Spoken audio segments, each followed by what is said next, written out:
তুমি ছাড়া মোর এ জগতে কেহ নাই, কেহ নাই, আমারও পরানো যাহা চায়। নমস্কার বন্ধুরা, আজ আবার তোমাদের কাছে চলে আসলাম একটা মনের কিছু কথা শেয়ার করার জন্য। মনের কথা বলতে আমাদের যেটা মেয়েদের কথা, তো বলা শুরু করি।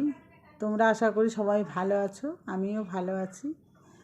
তো মেয়েদের কথাটা হলো, একটা মেয়ে যখন বাবার বাড়ির থেকে স্বামীর ঘরে আসে, সেই স্বামীর ঘরে আসলে তখন তো নতুন চারিপাশ, তো একটা শক্তি পায়। তো স্বামীর ঘরে যখন আসে, সেই শক্তিটা কোথার থেকে পায় বলো তো? স্বামীর কাছ থেকে, তাই তো? তোমরা আমার কমেন্টে অবশ্যই লিখো। আমার যে কথাগুলো যদি ভুল ত্রুটি হয় তোমরা বলো, আমি শুধরে নেব। তো স্বামীর কাছ থেকে যে শক্তিটা পাচ্ছে, তো স্বামী হলো আমাদের শক্তি।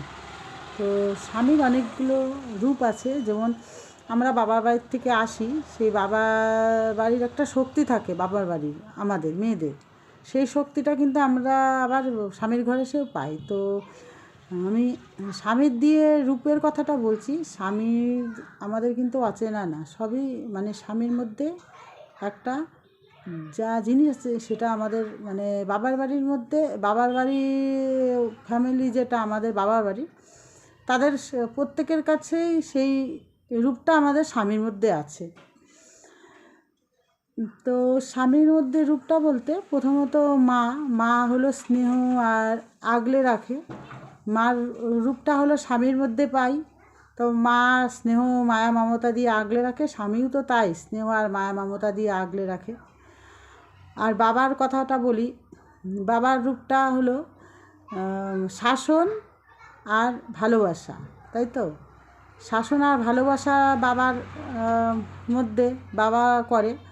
তো স্বামীর মধ্যেও কিন্তু সেম শাসন। আমরা যদি কোনো কিছু ভুল করি, অবশ্যই ভুল করি, কেউ বলবে না যে আমরা কোনো কিছু ভুল করি না, মানুষ মাত্রই ভুল হয়। হ্যাঁ, তো বাবারও তাই, বাবার মধ্যেও সেটাই আছে যে ভালোবাসা আর শাসন, ওটা বাবা করে।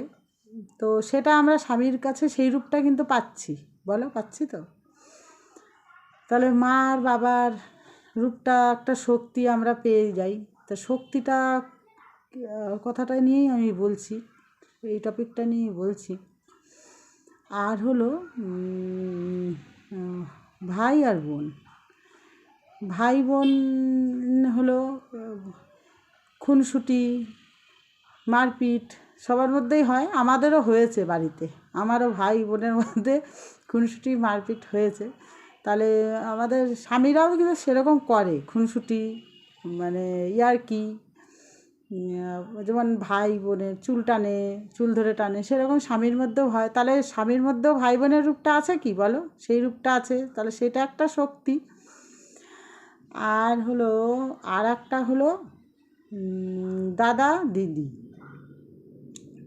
দাদা দিদিরা কীরকম রূপ বলো? দাদা দিদিরা হলো এই এখানে যাবি না, ওই ওখানে যাবি না, এই এটা করবি না, ওটা করবি না। সেটা হলো আমাদের স্বামীর মধ্যেও আছে, এইখানে যাবে না, ওখানে যাবে না, তাই তো? দাদা দিদির মধ্যে আছে। আর বোনদের মধ্যে কি আছে বলো তো? বোন দিদি, এটা হলো বন্ধুর মতন।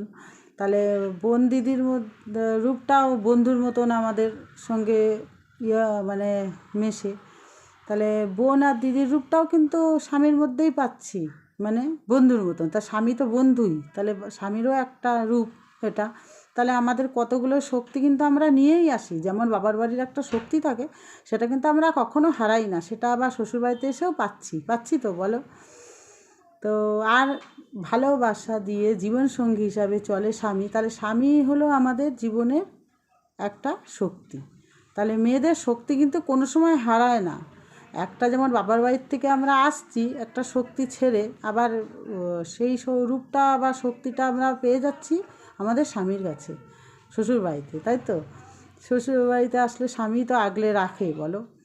তো মা যেমন ছোটোবেলায় আগলে আগলে রাখে বাচ্চাদের, এই করে ওই করে, সেইটাই আমি তোমাদের কাছে বললাম কথাটা, মানে আমার মনে এটা আসলো আজকে যে আমি বন্ধুদের কাছে এটা বলবো। আমি যেমন যখন তখন একটা কথা বলে দিই, তোমরা হয়তো আমার কথাটা তোমরা বলবে যে কীরকম লাগলো আমার মানে এই কথাগুলো যে বললাম, আমি কি খারাপ বললাম না ভুল বললাম? তোমরা আমার কমেন্টে অবশ্যই মানে লিখো, হ্যাঁ। তাহলে আমাদের স্বামী আমাদের কাছে একটা শক্তি, তার জন্য শক্তিরূপে কিন্তু আমরা স্বামীকেই পাই আগে সংসারে, বলো। তো আর কি বলবো, আমার যদি ভিডিওটা যদি কোনো ভুল হয় বা ত্রুটি হয় তোমরা আমাকে লিখবে, তাহলে আমি আবার শুধরে নেবো, আবার নতুন কোনো ভিডিও নিয়ে আসবো, কোনো টপিক নিয়ে আসবো, ঠিক আছে বন্ধুরা? তো আমার ভিডিওটা এই পর্যন্তই। আমি আর কি বলবো, আর হ্যাঁ, আমার যখন স্বামীর কথাটাই বলছি আমি তো আমার স্বামী কিন্তু খুব ভালো, খুব আগলে রাখে। আর আমার স্বামীর মতন স্বামী আমি জানি না কার স্বামী কেমন, কিন্তু আমার মতন স্বামী আমি ভাগ্য করে স্বামী পেয়েছি। কারণ আমি এখানে বলতে চাই না আমার স্বামীর কথাটা, কারণ হলো যখন স্বামী দিয়েই কথাটা উঠলো, মানে আমার জীবনসঙ্গী দিয়ে, সের জন্য আমি কথাটা শেয়ার করলাম যে আমার স্বামীর কথাটা তোমাদেরকে বললাম। খুবই ভালো মানুষ আমার স্বামী। তাই প্রত্যেকটা মেয়েরই যেন এরকম হয় আর হওয়া উচিত। ঠিক আছে বন্ধুরা, তোমরা সবাই ভালো থাকো, সুস্থ থাকো। আমার ভিডিওটা এই পর্যন্ত, আবার আবার কোনো দিন আর একটা কথা নিয়ে আসবো, ঠিক আছে? তো আমার না খুব ভালো লাগে জানো তো এইসব কথা বলতে আর সবার সাথে শেয়ার করতে। কাকে বলবো কেউ বুঝবে, বরঞ্চ আমি যদি তোমাদের কাছে পেয়েছি বন্ধুরা, তো তোমাদের সঙ্গে বললে তাও তো সবাই বুঝবে, আর সবাই অত কথা শোনে না। তো আমার ভিডিওটা পুরো দেখবে, তাহলেই বুঝবে, ঠিক আছে বন্ধুরা? ভালো থাকো, রাখি।